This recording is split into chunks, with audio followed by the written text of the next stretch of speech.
Hello, Phil here from Wings of Pegasus, and welcome to another video. If you enjoy this video, please give it a thumbs up and subscribe.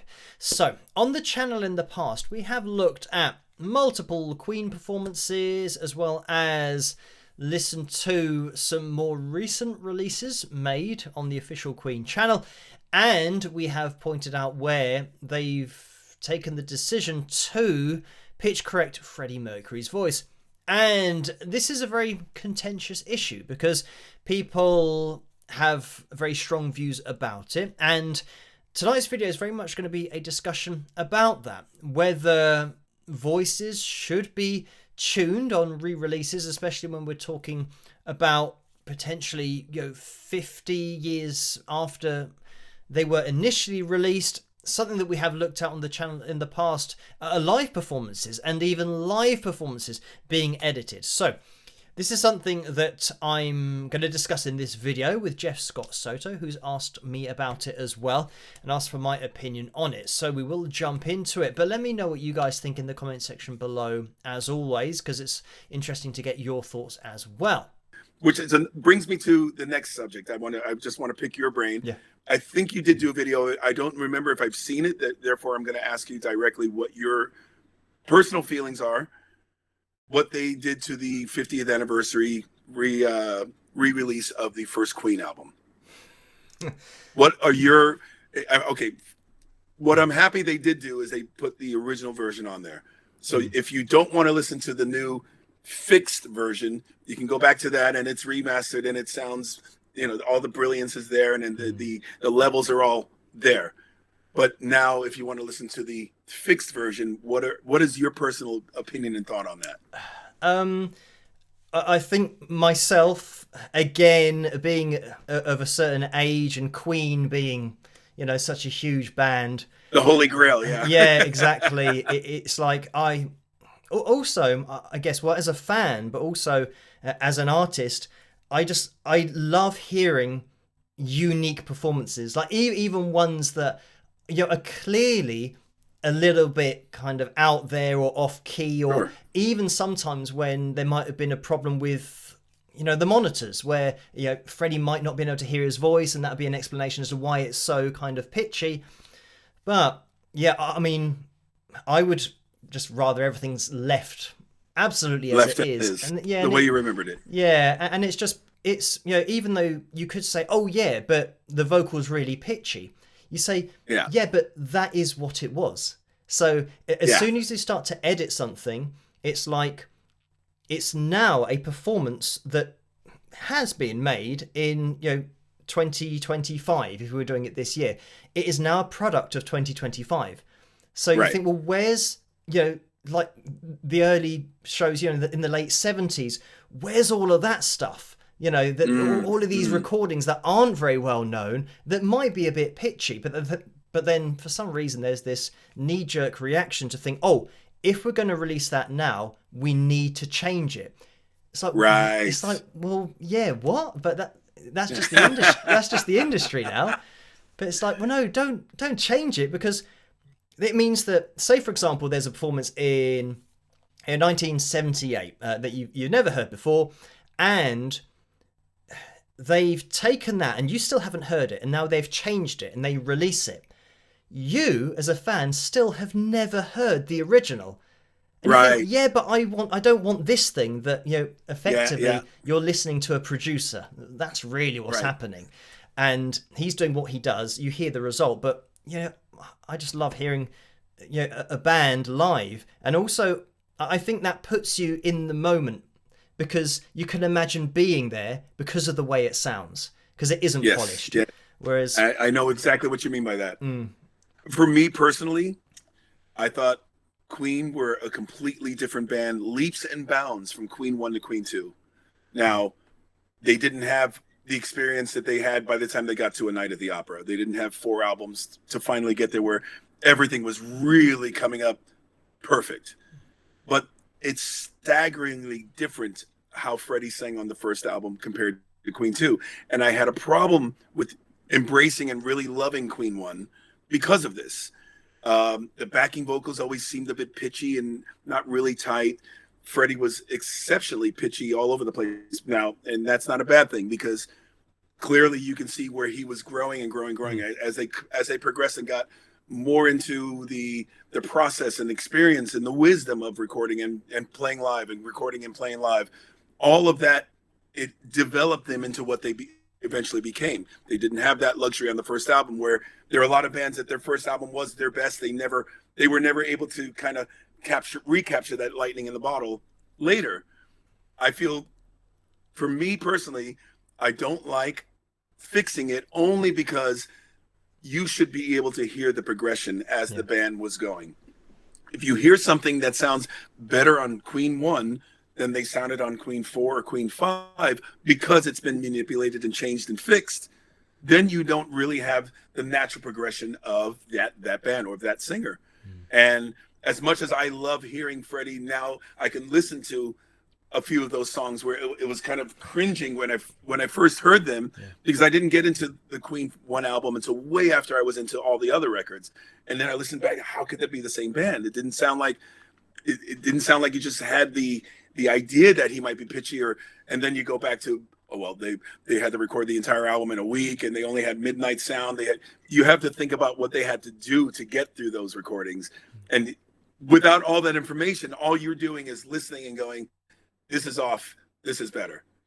And it's, again, they even on Queen 2, they still didn't have the technology of the 24 track, and they were coming up with looping and bouncing tracks and vocals on cowbell tracks and cowbell on a guitar track. There was crap everywhere, and you had like 50 hands trying to, you didn't have auto mutes, and you didn't have all that stuff back then. So it's astonishing what they were able to do in that time for what they had. But personally, for me, when I listen to Queen 1, it's almost like I need that reminder of where the band started and what they became, as opposed to listening to now this polished perfection.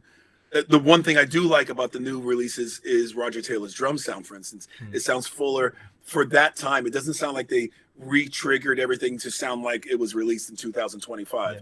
It just sounds like a fuller drum sound that came from the early 70s. And that to me made it a little more listenable. And then obviously with all the corrections and everything's pitch perfect, sorry. Now all of a sudden it sounds like it's reproduced. It's overly reproduced. And I kind of, after a couple songs, it sounds great, but I got to go back to the imperfections. Yeah. Back to what you were saying about being able to hear the progression of the band. And again, this is another thing that I think potentially could get lost with the focus on perfection, is that the first thing you release has to be amazing, has to be perfect, has to be the final product. And when you think about it, about Queen, you think, well, when you're listening to their early stuff, they're not 30 years old, they're not 40 years old. They are guys discovering themselves and discovering their sound, and it actually, that kind of age, probably improving gig to gig, because that's kind of how it works. So now I know that there are the parts that you think, are really pitchy and potentially difficult to listen to, but that's all part of it, that you think, well, that's what being an artist is all about. It's evolving and having that evolution of the band. I think is great, because like you say, if it's almost like now everything that's released, it's like the evolution stays on the straight line. It's like absolutely, they never went anywhere. And you think, well, it's not a digression, it's not a progression, it's basically just flat lines. Exactly. So I mean, and it's, and I always used to think about, especially now when I listen to old recordings, when I listen to the Malmsteen album I did I recorded in 84, released in 85, and there are some songs I listen to that I can't listen to because I am pitchy. At the time, I didn't have, as we're discussing, the experience or the wisdom that you gain and you garner as you go along, that you probably wouldn't do that if you were if you had to do that song now 15 years later. You would know if you were pitchy or not. Back then you listen to it, go, it sounds fine to me. And then a few years later you go, oh my God, how did I let that go? So naturally, in my head, it comes down to, do I want to spend 3 hours getting it as perfect as I can, or should I just focus on the performance, make sure the emotions, everything's there, and then if there's a couple things pitchy, I could just nudge them and fix them in post. I have been negligent of that. Mainly if an album, there's a deadline, I'm running out of time, I haven't turned in my vocals, I'll knock the performance out. I got to get on a flight while I'm on the plane. I'll fix it because I don't have the luxury of time to go back and re-sing it or redo it. They need that vocal right now. So, of course, I've had to do a couple of those adjustments myself along the way. But that's why I don't like giving a vocal to somebody and say, okay, now you fix it and you make sure it works in the track, because I don't want any surprises going, what? That's not even me. Yeah. What did you do? So I always turn it in where I'm happy with the performance, and don't touch it. Do not touch it. Do not manipulate. If it's pitchy, it's for a reason. I have a tendency of overshooting sometimes. I sing a little sharp. I'm very, very rarely singing flat, especially on releases. But it still drives me nuts when I listen to something. Oh my God, I'm almost between notes. I'm singing so sharp. And then Neil Sean from Journey, he said, well, Jeff, that's a good thing, because when you overshoot, it means you're an overachiever. If you're going flat, it just means you're not really quite there that day. Yeah. So I always took it that way, because he said Steve Perry was always an overshooter. It just means he's an overachiever. He's really he really wants this thing to work. It's got to sound great, and sometimes he go a little over the note. Yeah, and that's something that will come across through the vocal. Like when you're listening to somebody sing something energetically and putting everything into it, the energy is, I guess, intertwined with the fact that it is a few cents sharp, which means it makes it stand out a little bit more, rather than, you can imagine that, say for example, you're singing a very bluesy line.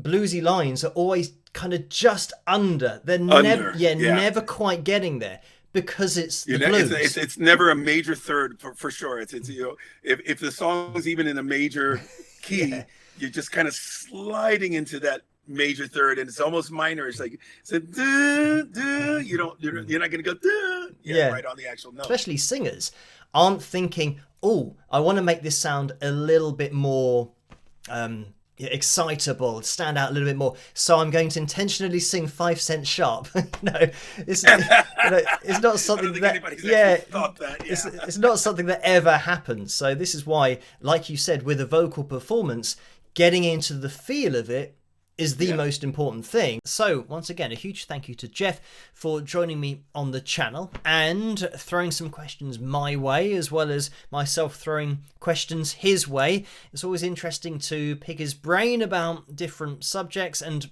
also to get insight on his process and how he goes about his recording, singing, editing, whatever it may be. But anyway, thank you guys for watching this video. Let me know what you guys think in the comment section below, as always. And if you did enjoy this video, please give it a thumbs up and subscribe, and I'll catch you guys at the next one. Rock!